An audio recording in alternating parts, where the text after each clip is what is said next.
በዚህ ምድር ላይ በጣም ዋጋ ያለው ውድ ነገር ጊዜ ነው። ለመውደድ ጊዜ ያስፈልገናል፣ ለመኖርም ጊዜ ያስፈልገናል። የሰው ልጅ ከተወለደበት ቅጽበት ጀምሮ መሞት ይጀምራል። አዎ፣ የሰው ልጅ ከተወለደበት ቅጽበት ጀምሮ መሞት ይጀምራል። አንዳንዱ ወዲያው ይሞታል፣ አንዳንዱ ደግሞ ዘግይቶ ቀስ ብሎ ይሞታል። አንዳንዶቻችን ሞታችንን እናፋጥናለን፣ አንዳንዶቻችን ደግሞ ቶሎ እንዳይመጣ እንከላከላለን። በየቀኑ ከዓላማ ከህልምህና ከምኞትህ የራቀ ምንም የማይገናኝ ነገራቶችን እያደረግ ምን ያህል ሰከንድ ምን ያህል ደቂቃ ታባክናለህ? አንድን ቀን ስትጨርስ ዛሬ ለመስራት ያሰብኩትን ነገር ምን ያህል ሰርቻለሁ ብለህ ራስህን ትጠይቃለህ? በእያንዳንዱ ቀን መስራት ያለብህን ነገር እንዲሁም ማሳካት ያለብህን ዓላማ ጻፍ። ለምን ሁለት ዓላማ አይሆንም? እሱን ማሳካት ከቻልክ ዝም ብሎ ምንም ሳይሰሩ ከመዋል በጣም ይሻላል። ይህን ካደረግ አንተ ህልምህን እየኖርክና እያሳካህ ነው ማለት ነው። ራስህን ለማሻሻል የሚሆን ጊዜ ፈልግ፣ አንብብ፣ ተመራመር፣ አጥና፣ ህይወትህን ኑረው። በህይወትህ አደርገዋለሁ ብለህ አስበህ የማታውቃቸውን ነገራቶች አድርግ። በቃ ይኸው ነው። የተወለድክበትን ቀን በመቃብርህ ድንጋይ በስተግራ ይጽፉታል። ስትሞት ደግሞ በመቃብርህ ድንጋይ በስተቀኝ ሌላ ቀን ይጽፋሉ። ነገር ግን ከዚህ የመቃብር ድንጋይ በጣም አስፈላጊው ነገር በመሃል ያለው ባዶ ቦታ ነው። እስከ ከአጠቃላይ የጊዜ መስኮት አንተ ተጽዕኖ መፍጠርና የሰዎችን ህይወት መለወጥ የምትችልበት ያ ባዶ ቦታ ነው።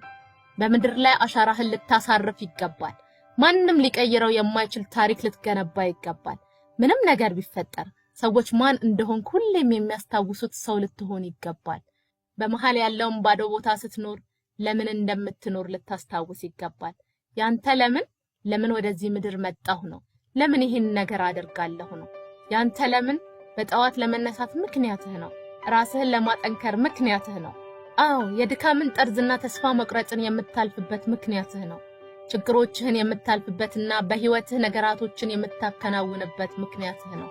በመሃል ያለው ባዶ ቦታ እሱ ነው የሚያጠነክርህ። ከ1 እስከ 10 ባለው መለኪያ ለሰውነት እቅድ ስንተኛ ደረጃ ትሰጠዋለህ? ከጤናህ አንጻርስ ራስህን ተንከባከበዋለህ? ሰውነትህ ከኪሎ በላይ እንዲጨምርና ቅርጽ አልባ እንዲሆን ፈቅደህለታል? ስለ ጤናህስ ታስባለህ? ወደ ሰውነት የምታስገባውንስ ምግብ ጤናማነት ታስተውላለህ?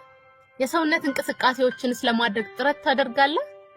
ማርጀትን አናስቀረውም፣ ግን ያለ እድሜያችን ማርጀት የለብንም። አብዛኞቻችን ያለ እድሜያችን ነው የምናረጀው። አብዛኞቻችን ያለ እድሜያችን የምናረጀው ራሳችንን ለመንከባከብ ምንም ጊዜ ስለማንሰጥ ነው።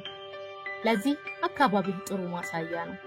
ከ1 እስከ 10 ባለው መለኪያ መሆን የምትፈልገው ቦታ ነው ያለኸው? ባለህበት ነገር ደስተኛ ነህ? እርካታ ይሰማሃል? እየሰራህ ባለው ስራ ደስተኛ ነህ? አብዛኛው ሰው በሚሰራው ስራ ደስተኛ አይደለም። በቀን ውስጥ ለስንት ሰዓት ምንም ሳትሰራ ታሳልፋለህ? ምንም ቻሌንጅ የማያደርግህን ነገር ስትሰራ አትተዋል። አእምሮህን የማያስጨንቅ፣ የማያነቃቃ፣ የማያነሳሳ እንዲሁም ምንም አይነት የስኬት ስሜት የማይሰጥህን ነገር ስትሰራ አትተዋል። በየቀኑ ይሄንን የምታደርግ ከሆነ ስለራስህ ያለህ አመለካከት ላይ ተጽዕኖ ይፈጥርብሃል። የመነቃቃት ደረጃህን ይቀንስብሃል። የጾታዊ ግንኙነትህ በህይወትህ ላይ ምን አይነት ተጽዕኖ ነው ያለው? የሚያሳድግህ ነው ወይስ የሚመርዝህ? ለውድቀትህ ምክንያት ይሆናል ወይስ ለስኬትህ ምክንያት ነው? ይህንን ራስህን ጠይቅ። ነገራቶችን ለማድረግ ምን ያህል ንቁ ነህ? ለዚች ምድር ምን አበርክተሃል? አብዛኛው ሰው ምንም አሻራ ሳይጥል ይህንን ዓለም ተሰናብቶ ይሄዳል። ማንም ሰው እዚህ ምድር ላይ እንደነበር እስከማያውቅ ድረስ። እንደ እውነታው ከሆነ ከስማቸው በታች ምንም ያልጠቀሙ ተብሎ ሊጻፍ ይገባል። ወደፊት አንተ እዚህ ምድር ላይ እንደኖርክ የሚያውቅ ሰው ይኖራል? ምን አስተዋጽኦ አበርክተሃል? ምን ትተሃል? እዚህ ምድር ላይ በመኖርህ ምን የተለየ ነገር ፈጥረሃል?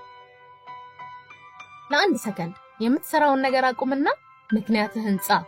አዎ፣ ምክንያትህን ጻፍ። በህይወት የመኖር ምክንያትህ ምንድነው? እደግመዋለሁ፣ በህይወት የመኖር ምክንያትህ ምንድነው? ምክንያትህ የማያስለቅስህ ከሆነ እሱ ምክንያትህ አይደለም። አዎ፣ ምክንያትህ የማያስለቅስህ ከሆነ እሱ ያንተ በህይወት የመኖር ምክንያት አይደለም። ምክንያትህ የቤተሰቦችህን ህይወት መቀየር የሚችል በጣም ትልቅ ሊሆን ይገባል። ምክንያትህ በአጠቃላይ ያለህበትን ሁኔታ መቀየር የሚችል አቅም ሊኖረው ይገባል። ቤትህን፣ ቤተሰብህን፣ ሃይማኖትህንና ዓላማህን ሊያስተካክል ይገባል። በጣም እንዲሳካልህ የምትፈልገውን ነገር አስብ። እንዲሁም ያሉህን እድሎች አስብ። በዚህ መንገድ ነው በህይወት የመኖር ዓላማህን የምታገኘው። ያንተ በህይወት የመኖር ምክንያት ከጉጉትህ፣ ከእድሎችህ እንዲሁም ከዓላማህ ጋር ከገጠመ ተሳክቶ ታገኘዋለህ ማለት ነው። በህይወትህ በጣም ወሳኟ ቀን ለምን እንደተፈጠርክ ያስታወስክበት ቀን ነው። ጓደኛዬ ጊዜ ወርቅ ነው ሲባል ሰምተህ ይሆናል።